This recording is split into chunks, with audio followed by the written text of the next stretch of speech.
Okay, so hi, I am Mark Tolley. I'm the Regional Director for inDrive APAC, and I'm here in this beautiful country, Nepal, once again, for our office launch and several initiatives that we're doing this month.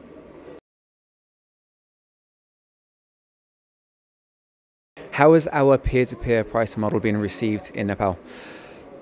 I mean, we can look at it in two ways. One is, this is a model, a pricing model that is unique, right? Where the passenger and the driver can mutually agree upon a fare. And we've seen it have tremendous positive impacts on passengers and drivers. And we put that in line with our lowest commissions globally. We set at about 10%. We're really able to put, economic power back into the hands of our passengers and driver partners. So I'd say it's been received tremendously well. And as we are here today, we can, see that inDrive Nepal is the #1 ride-hailing choice for the communities.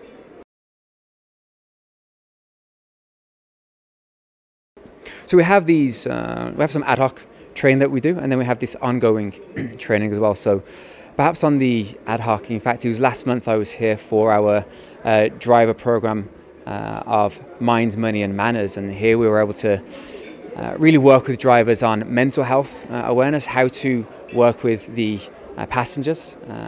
And in addition to that, we work with the traffic police for training for our drivers there. And then each month we have our driver meet and greets as well, where it's a really critical time that we have a Q&A with our drivers, understand what works, what doesn't work, and continually evolve on the training process. So safety for us is, perhaps for everybody, but it's important to say that it's genuinely paramount for us. We've got several safety features within the app. We've got the SOS button, so it connects passengers to the ambulance, to the police when needed. We've got our share your ride feature, so whilst the passengers are in the vehicle, if they want to share their ride with their friends or family, they're able to do so. Of course, we've got the rating system as well. So passengers and drivers, safety is for both of them. They can choose their passengers, they can choose their drivers based upon ratings. And that's really critical here. And of course, it's a good incentive for drivers to ensure that they give a great service. And several other features that we either have now or are working on in the pipeline as well. And what becomes really important here is that we've also just launched our office. And this is our continuous evolution of safety within Nepal, where drivers and passengers alike are able to go there for any queries or questions that they may have.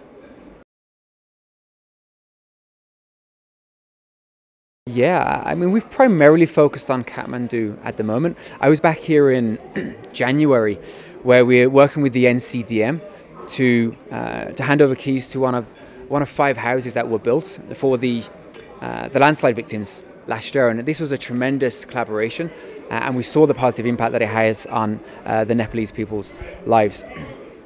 We've also just launched, which is why we're here today, on the Ride for Goals, and this is really where we try to challenge injustice through social economic impact, and where we can try and connect what we're doing right now with schools with sports, and that's a really big part of our InVision project. So this is CSR++, where we continue to do this, and we do this globally as well. We've recently opened up a university in Kazakhstan, which is free for people to use, and we'll continue to look at initiatives that we can do here. And this year alone, we've probably done 3 or 4 already.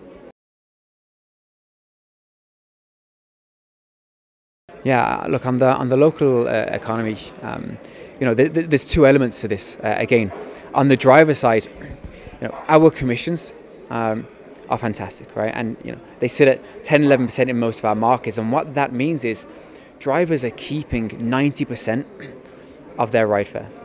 And when they have that money, what happens is we see it goes back into the local community. So if there's a tyre that needs fixing, they get it fixed at their local garage. They obviously do their groceries at the local supermarkets. So that money stays within the communities, and we ends up creating this nice circular economy.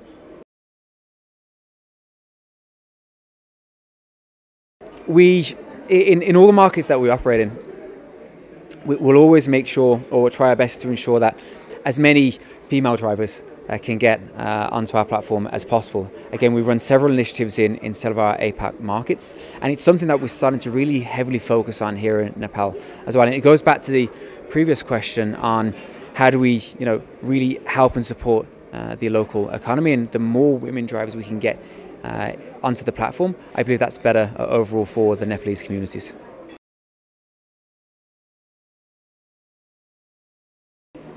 Yeah, so I think when you walk the streets of Kathmandu, you see the amount of electric vehicles on the road, and the amount of electric vehicle companies that are now on the streets.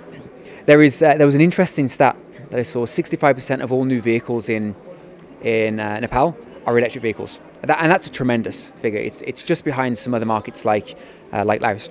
And what we are trying to do, and we started to do this back in January, is we work with our partners to bring more electric vehicles onto our platform.